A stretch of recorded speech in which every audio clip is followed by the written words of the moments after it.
আসসালামু আলাইকুম প্রিয় দর্শক, আমাদের দেশে এবং সারা দুনিয়াতেই বিভিন্ন সময় নির্বাচনে কে কেমন ভোট পেতে পারে না পারে এটার উপর জরিপ হয়ে থাকে।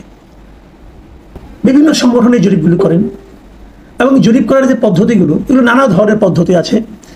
এক এক প্রতিষ্ঠান এক এক রকমভাবে জরিপ করেন এবং এই জরিপগুলো একটা উদ্দেশ্য থাকে।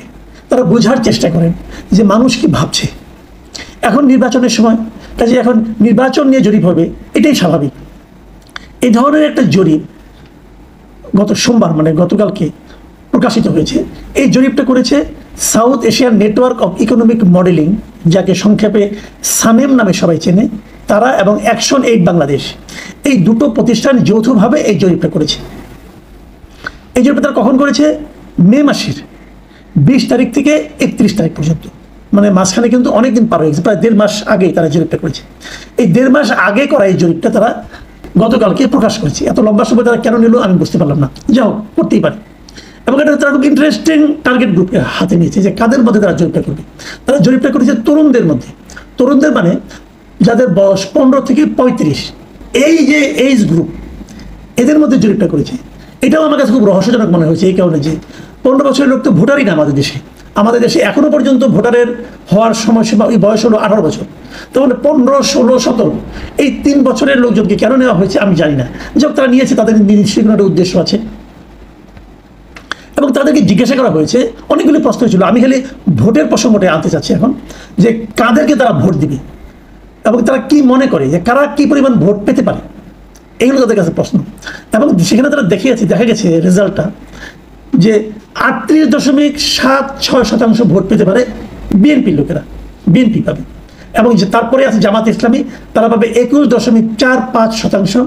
এবং তারপর আছে জাতীয় নাগরিক পার্টি বা এনসিপি, তারা পাবে 15.84%। এবং সেখানে আরেকটা কথা তারা বলেছে যে বর্তমানে যে কার্যক্রম নিষিদ্ধ রয়েছে এবং নিবন্ধন স্থগিত রয়েছে যে আওয়ামী লীগ, তারা যদি নির্বাচনে প্রতিদ্বন্দ্বিতার সুযোগ পায় তাহলে তারাও ভোট পাবে 15.84%। মানে এনসিপি এবং আওয়ামী লীগের ভোট এখানে একদম সমান করে দেখানো হয়েছে। এবং তারা আরও বলেছে যে অন্যান্য যে ইসলামিক দলগুলো আছে এরা সবাই মিলে 4.59% ভোট পেতে পারে। এখন প্রশ্ন হলো, এদের আসলে জরিপটা চালিয়েছে কত লোকের মধ্যে? এদের আমি ওই জিনিসটা একটু বলি আপনাদেরকে। এরা যেটা করেছে, এরা 2000 লোকের উপর এই জরিপটা চালিয়েছে, 2000। এবং সেই জরিপটা সারা দেশে যাতে নাকি রিপ্রেজেন্টেশন থাকে, এই জন্য 8টি বিভাগের প্রত্যেক বিভাগ থেকে 2টো করে জেলা নিয়েছে এবং প্রত্যেকটা জেলা থেকে 2টো করে উপজেলা নিয়েছে। তার মানে যে দাঁড়ালো 8টা বিভাগের 16টি জেলা এবং 16টি জেলার প্রত্যেকটা থেকে 2টো করে উপজেলা নিলে 32টা উপজেলা। তার মানে 32টা উপজেলার 2000 লোকের মতামত তারা নিয়েছে। এবং এই 2000 লোকের বয়স 15 থেকে 35, এর চেয়ে বেশি না। কিন্তু বেশি বয়স্ক লোকরা কি ভাবে সেই ভাবনাটা তারা তাদের বিবেচনায় নেয়নি। তো এই জরিপটা থেকে কি মনে হচ্ছে যে বিএনপি জিতছে? বিএনপি অনেক ডিফারেন্স, 38.76, মানে প্রায় 39% ভোট তারা পাবে। আর জামাত ইসলামের সাথে তাদের গ্যাপ অনেক বেশি, 21.45, মানে 21%।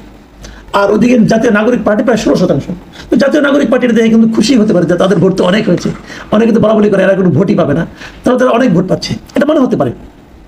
তো এটা দেখে গতকালকে এটা আমি দেখেছি, দেখে আমি আমার এই চ্যানেলে, আমার এই ইউটিউব চ্যানেলে আমিও একটা জরিপ আয়োজন করেছি। হাতে আমার সময় কম ছিল, মাত্র আপনার একদিনও হয়নি, 14 ঘন্টা আমি কাল রাতে আমি জরিপটা দিয়েছি এবং 14 ঘন্টার হিসাবটা আপনাদেরকে আমি দেখাতে চাই।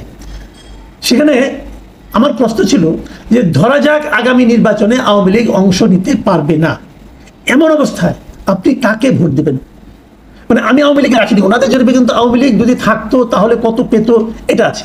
আর আমি বলেছি যে আমি ধরে নিচ্ছি আওয়ামী লীগ থাকবে না, কারণ আওয়ামী লীগের আপনার কার্যক্রম নিষিদ্ধ এখন। তো আমি ধরে নিচ্ছি নির্বাচনে আওয়ামী লীগ থাকলো না, সরকারি সিদ্ধান্তের কারণে থাকলো না, অথবা অন্য কোনো কারণ থাকলে সেটা হতে পারে। যদি আওয়ামী লীগ না থাকে সেক্ষেত্রে আপনি ভোটার হিসেবে আপনি কি করবেন অথবা কাকে ভোট দেবেন, এই হলো আমার প্রশ্ন। আমি অপশন রেখেছি 4টা, আসলে আরও বেশি রাখলে ভালো হতো, কিন্তু ইউটিউবে এখন 4টা অপশনে রাখা যায়, বেশি রাখা যায় না। 4টা অপশনে আমি প্রশ্ন করেছি বিএনপিকে, জামায়াতকে ভোট দিবেন নাকি এনসিপিকে ভোট দিবেন নাকি ভোটই দিতে যাব না, এরকম একটা অপশন রেখেছি। কারণ আমি ধরেছি যে যারা আওয়ামী লীগকে ভোট দিত তারা যেহেতু আওয়ামী লীগকে পাবে না, তারা ভোটই দিতে যাবে না, এটা হতে পারে। অথবা আরেকটা শ্রেণী থাকবে যারা টোটাল যে প্রক্রিয়ায় ভোটটা হচ্ছে আমাদের এখানে, সেই ভোটে হয়তো তাদের আস্থা থাকবে না, এই জন্য তারা ভোট দিতে যাবে না, এটাও হতে পারে। এই জন্য আমি এই 4টা অপশন রেখেছি। অনেকে বলবেন হয়তো যে ইসলামী আন্দোলনকে কেমন রাখলাম না, তবে অন্য কোনো বাম দলকে কেমন রাখলাম না, রাখিনি। আমার কাছে মনে হয়েছে এই কোটি আলোচিত। আমরা রেজাল্টটা কি পেলাম? এই 14 ঘন্টায় আমার এখানে ভোট পড়েছে 22,000, মানে ওনাদের চেয়ে 11 গুণ বেশি। আর আমার এখানে কিন্তু কোনো এজ গ্রুপ ছিল না, যে 15 থেকে 35 তা না, যে কোনো বয়সের লোকে ভোট দিতে পারবে। এবং এটা হলে এমনও হতে পারে 15 থেকে 12-13 বছরের কেউ ভোট দিতে পারে, আমি জানি না কি করেছে কিনা, আবার বেশি বয়সের লোকে ভোট হতে পারে।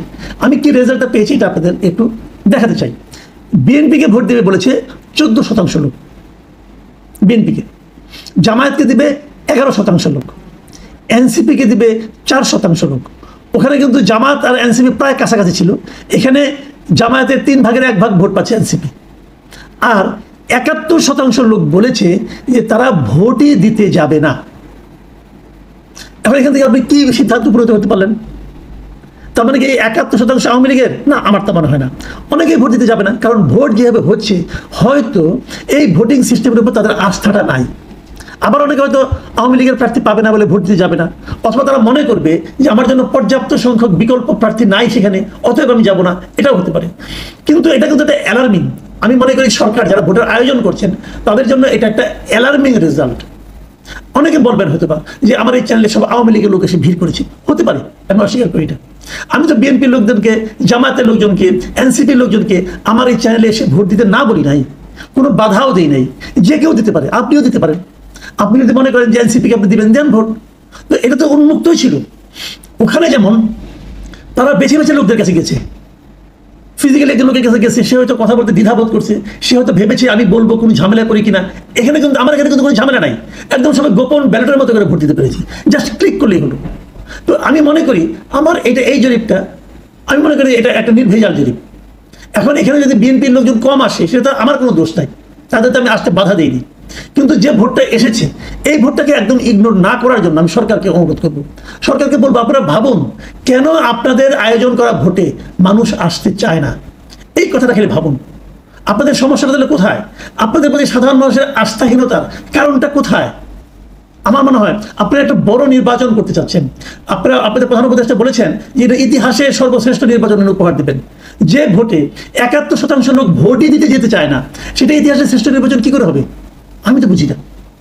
কাজে আমি মনে করি এই সমস্ত দিকগুলো বিবেচনায় নিয়ে সরকার অগ্রসর হবে আগামী ভোটের দিকে। প্রিয় দর্শক, এখন এ পর্যন্তই। আল্লাহ হাফিজ।